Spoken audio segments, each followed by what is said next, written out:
Francard, paraît que t'as 50 berges. Salut, Francard, t'as l'air en bon état.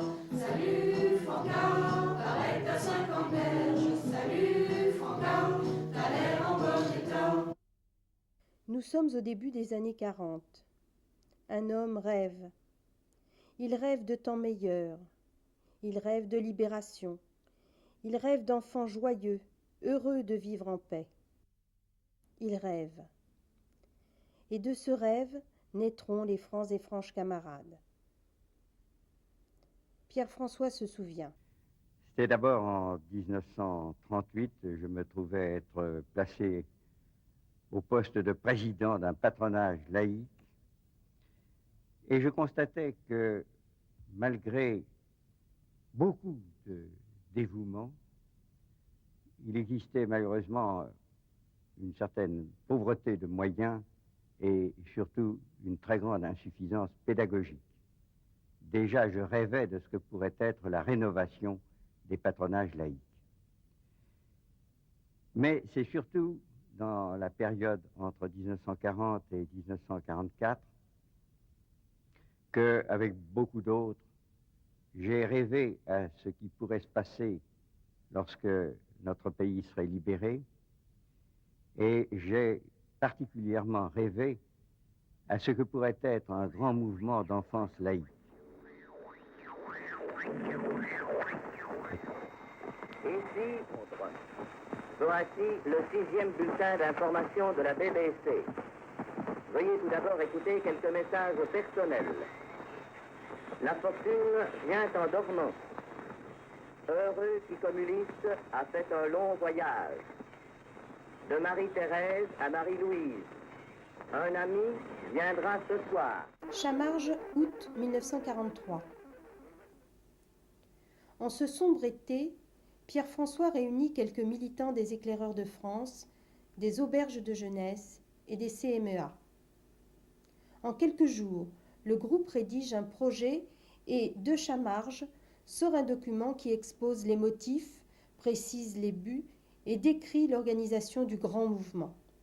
À cette époque, les œuvres laïques étaient opprimées, étaient interdites, et dès septembre 1944, j'ai commencé des démarches. Sans attendre, nous avons pu réunir à Montry une équipe pour la création de ce grand mouvement, auquel du reste William Lemaitre avait donné son nom, les Francs et Franches Camarades.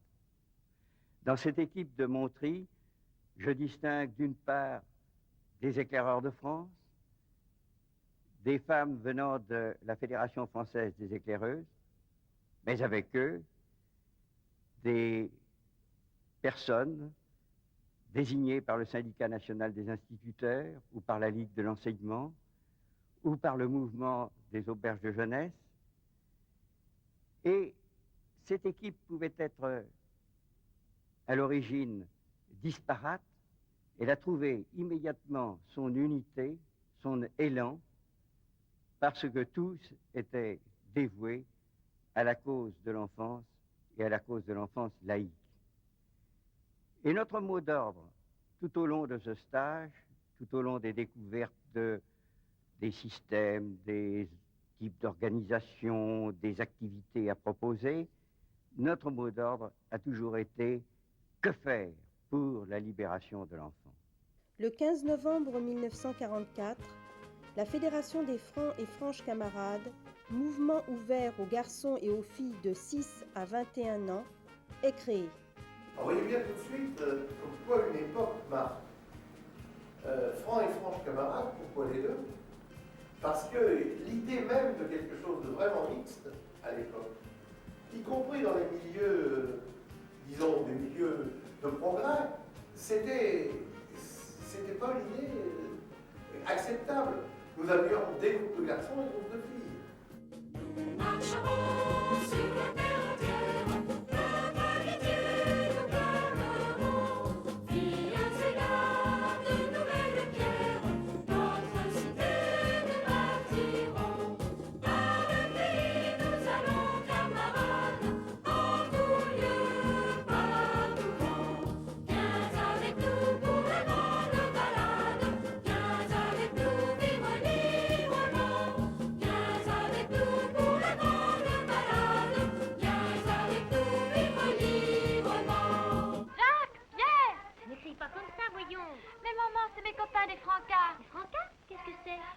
francas, tiens. Oui, mais qu'est-ce que c'est que des francas?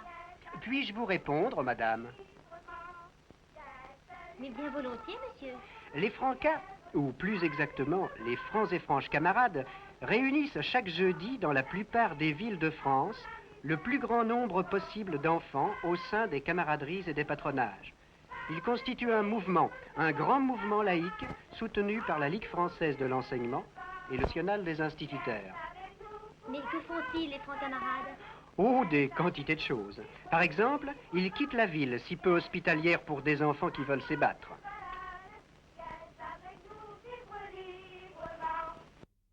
Roger Rocher parle des premières années. Le rêve des fondateurs, issus de la Libération, était celui d'un grand mouvement d'enfants. Jusqu'à ce congrès de Versailles, c'est l'enfant qui adhère individuellement au francas. Le mouvement s'adresse à lui. Il lui propose des activités variées, basées essentiellement sur le jeu. Mais il a aussi la volonté de l'éduquer civiquement, avec des mots d'ordre référence, significatifs de l'époque. L'idée mouvement se réfugiera au niveau du guide, mot qui a encore mauvaise consonance historique pour certains, c'est-à-dire du moniteur, et les francas deviennent un mouvement de jeunes éducateurs.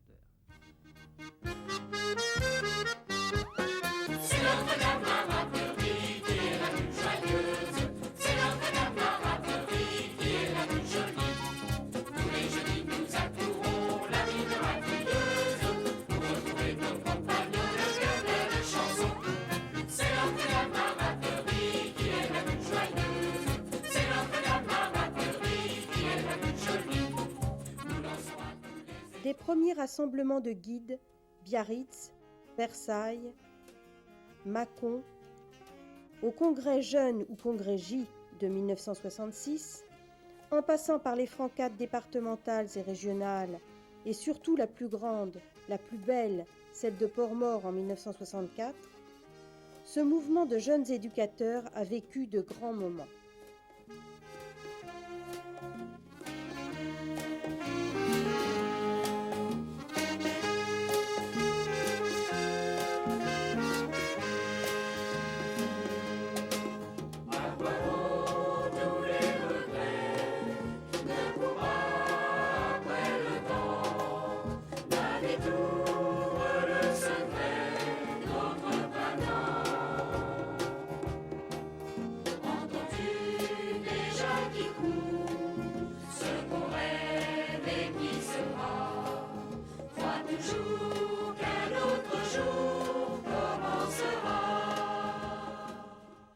Certes, on peut regretter que les Francs et Franches Camarades n'aient pas été le mouvement d'enfants rêvé, mais il n'est pas sûr qu'il faille considérer cela comme un échec.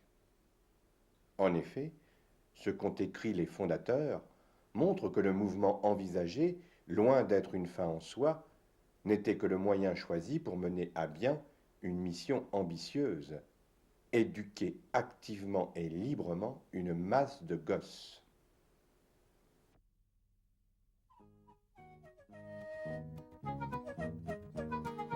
Au joli jeu de Jacadi, je jouerai bien toute la vie. Au joli jeu de Jacadi, je jouerai bien toute la vie. Il est regardé par terre et nous faisons tous le contraire. Nous levons les yeux vers le ciel à la recherche du soleil. Nous levons les yeux vers le ciel à la recherche du soleil. Pendant une quinzaine d'années, les Francs et Franches Camarades sont d'abord un mouvement de praticiens. Ce n'est qu'à partir de la création des commissions nationales et régionales en 1960 qu'ils théorisent leurs pratiques en confrontant leurs différentes expériences sous divers éclairages. Celui des milieux, rural, urbain, celui des âges, petits, moyens, grands, jeunes, celui des techniques, activité physique, activité musicale, activité manuelle. Grâce à cette confrontation et à cette réflexion collective, les Francs Camarades définissent leur doctrine pédagogique, affinent leur philosophie d'éducation, et notamment de l'éducation dans et par les loisirs. L'interaction théorie-pratique devient, aux Francs Camarades, un principe vivant. Le mouvement de jeunes éducateurs devient progressivement un mouvement d'éducation. Roger Rocher témoigne. Notre programme, nos méthodes pédagogiques, qui étaient proposées à l'intérieur du mouvement, seront maintenant proposées à l'ensemble des associations laïques. Pas encore à tous. Ça sera l'étape suivante, en 64. Nous nous adressons en 54 essentiellement au patronage et aux amicales laïques, et nous leur proposons nos services et nos monos, sous réserve d'une affiliation par licence collective. C'est la nouveauté. Nous devenons la Fédération nationale des patronages FFC. La fédération réalise ce que le mouvement impulse. Les francs-camarades souhaitent rapidement donner aux camaraderies et au patronage un autre cadre que le préau ou la cour d'école. Écoutons Simon Jean nous caractériser cette nouvelle phase de développement. La deuxième décade.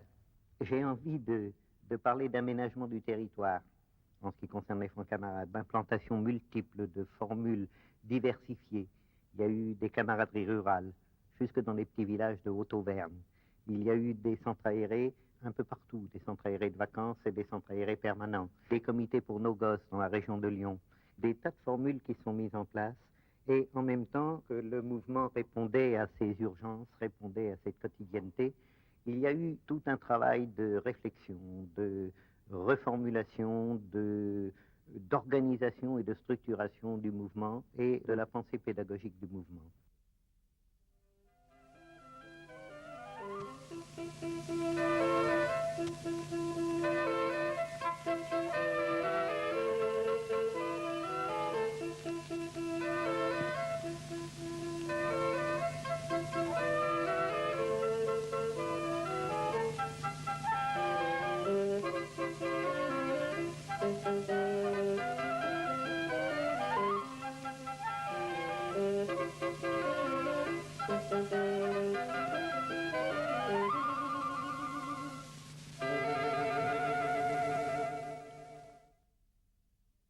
L'impact du mouvement d'éducation s'élargit et sa notoriété grandit. Ses pratiques et ses idées font souvent référence, mais pour tous les militants, le plus important est qu'elles profitent aux enfants et aux adolescents. Que faire pour la libération de l'enfant était la question que se posaient les pionniers du mouvement en 1944. Tout mettre en œuvre pour que chaque jour davantage la cité fasse à l'enfant une place plus riche et plus radieuse était l'engagement que prenaient les militants en 1964. La place de l'enfant, construisons-la ensemble, est l'appel que les Franquins ont lancé en 1990 à tous ceux et à toutes celles qui veulent et qui peuvent faire progresser la cause des enfants et des adolescents. La préoccupation originelle des Francs et Franches camarades fut l'enfant. La préoccupation essentielle des Francas reste l'enfant. Dans le premier numéro de Camaraderie, Pierre-François écrivait « Il faut se tourner vers l'enfance, l'âge où tout se détermine ». Un demi-siècle plus tard, chacun reconnaît qu'il faut encore se tourner vers l'enfance, faute de quoi, comme les Francas l'exprimaient déjà en 1964, les plus rebelles d'entre les enfants trouveront dans la violence un exutoire dont les adultes s'étonneront vertueusement. Dès 1944, alors que les traumatismes de l'occupation et les atrocités nazies marquent la population, mais que l'enthousiasme de la libération nourrit l'espoir, les francs-camarades mettent tout en œuvre pour donner aux enfants une place dans laquelle, au lieu d'être spectateurs immobiles ou simples auditeurs, garçons et filles, de tout leur être, participent à leur propre éducation. Ils s'efforcent de transformer les garderies du jeudi en camaraderie et en patronages éducatifs qui offrent aux enfants des activités saines et joyeuses. Après les destructions massives de la Seconde Guerre mondiale, il faut reconstruire. Mais l'urgence de la reconstruction, la voracité comme l'opportunisme des spéculateurs immobiliers engendre un urbanisme anarchique qui ne laisse aux enfants ni place dans le logement, ni place autour. Les Francs et Franches camarades revendiquent alors des espaces pour les enfants.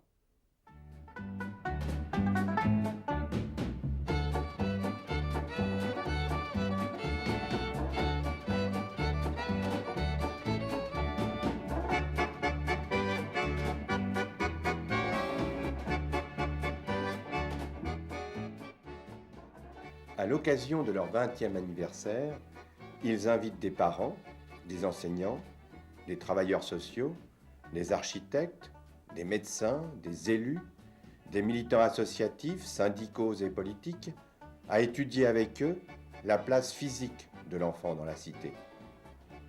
Ce sont d'abord les Journées nationales d'études de la mutualité. Ce sont ensuite, sur le même thème, les journées départementales. Ce sont enfin, pour alerter l'opinion, les campagnes « Faut-il les mettre en cage ?» et « Jouer mais où ?» Enfin entendus, et du coup sollicités, les Francas contribuent très activement à la réservation et à l'aménagement d'espaces physiques pour les enfants.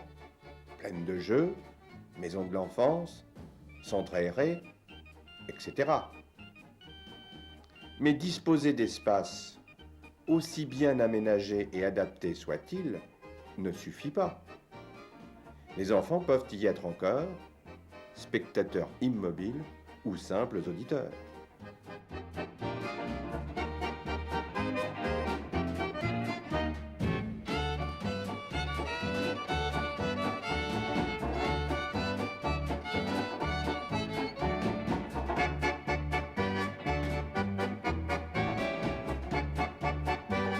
La place de l'enfant, c'est aussi celle qu'on lui accorde dans les actions éducatives, à l'école et ailleurs, celle qui lui permet de participer de tout son être à sa propre éducation. Camaraderie 66, l'école ouverte à l'éducation globale, la complémentarité et la mise en convergence des actions éducatives, le projet éducatif de secteur, ancêtre du projet local, sont autant d'initiatives, de concepts ou de réalisations marquées au sceau des Francas. Les Francas ont placé l'enfant au centre des pratiques et des problématiques éducatives bien avant qu'une loi d'orientation de l'éducation ne le fasse. La place de l'enfant, c'est encore celle qu'on lui fait dans les domaines culturels. De la création des éditions Jeunes Années à celle d'enjeux télé, du développement de la lecture et de l'expression sous toutes ses formes à celui des activités de découverte scientifique et technique, des échanges interrégionaux aux échanges internationaux, les Francas ont largement contribué à élargir le champ culturel des enfants. La place de l'enfant, c'est enfin celle qu'il occupe dans les collectivités auxquelles il appartient, celle qu'on lui fait dans la communauté humaine, celle que lui donne son statut social. Lors de l'élaboration de la Constitution de la 4e République, les Francs et Franches Camarades déplorent que les enfants soient oubliés. Ils souhaitent, je cite, « vivement voir s'ajouter un paragraphe, celui des droits de l'enfant ». Ils sont parmi les premiers à faire connaître la Déclaration des droits de l'enfant de 1959. Suite au Congrès J, ils préconisent les conseils de camaraderie pour favoriser la concertation avec les enfants. À l'occasion du bicentenaire de la Révolution française, ils lancent les cahiers de doléances des enfants et des jeunes. Ce que je voudrais, c'est que les parents arrêtent de nous commander. Mon père, il est moins sévère que ma mère et je suis un peu moins encadré et j'ai le droit à un petit peu plus de liberté quand je suis chez mon père que chez ma mère. Moi, j'aurais une idée de chaîne, c'est-à-dire que quand on va voir des copains qui disent oh, moi je l'aime pas celui-là parce qu'il est noir, c'est-à-dire qu'il est raciste, on lui dit ben pourquoi t'es raciste, il faudrait que t'arrêtes parce qu'il est comme toi. Quand tu seras plus raciste, tu diras aux autres, à ceux que tu rencontreras qui sont racistes, qu'ils ne soient plus racistes, qu'ils arrêtent. Comme ça, le Parisien, il dira, par exemple, à un Américain, puis alors l'Américain, il dira... Mais il faut essayer de le dire au président de la République. Le plus beau moment de la vie, c'est l'adolescence, parce que c'est là justement où on se pose le plus de questions. Promoteurs de la Convention internationale des droits de l'enfant, ils osent parler de citoyenneté des mineurs, car il leur paraît indispensable que les problématiques sociales intègrent ce que pensent et disent les enfants et les adolescents, comme une contribution nécessaire à la recherche de solutions collectives. Après le congrès de Rennes, le Conseil scientifique organise des journées d'études sur la citoyenneté des mineurs, thème sur lequel travaillent simultanément des enfants et des adultes. La place de l'enfant est indissociablement éducative, culturelle et sociale. La vocation des Francas est indissociablement éducative, sociale et culturelle. Ce n'est pas fortuit.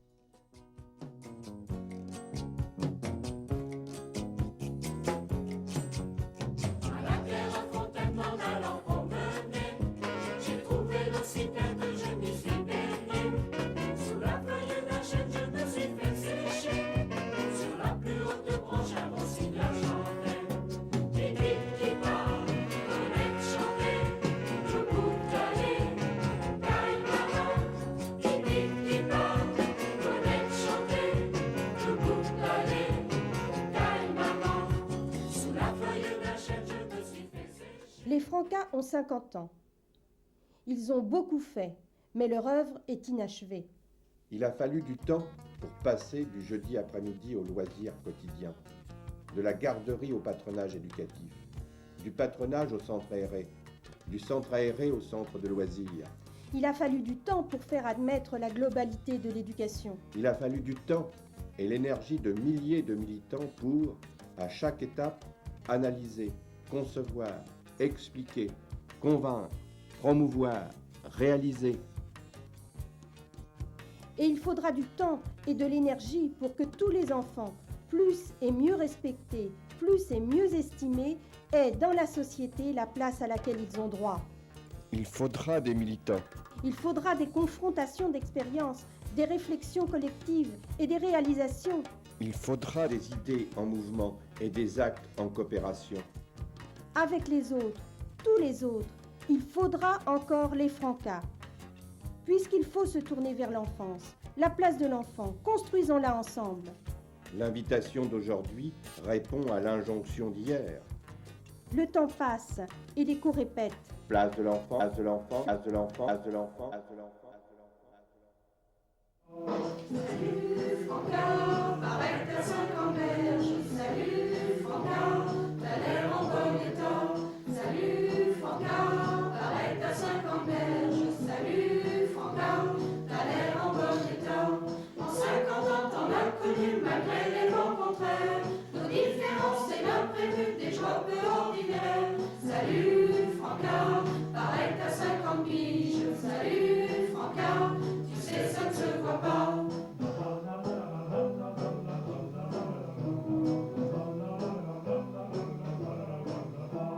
Salut Francas, paraît que t'as 50 berges. Salut Francas, t'as l'air en bon état.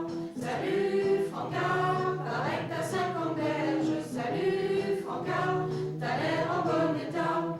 Tous ces moments qu'on partagea restent dans ta mémoire. Jour de galère, sans de galère, petit moment d'histoire. Salut Francas, à moitié centenaire. Salut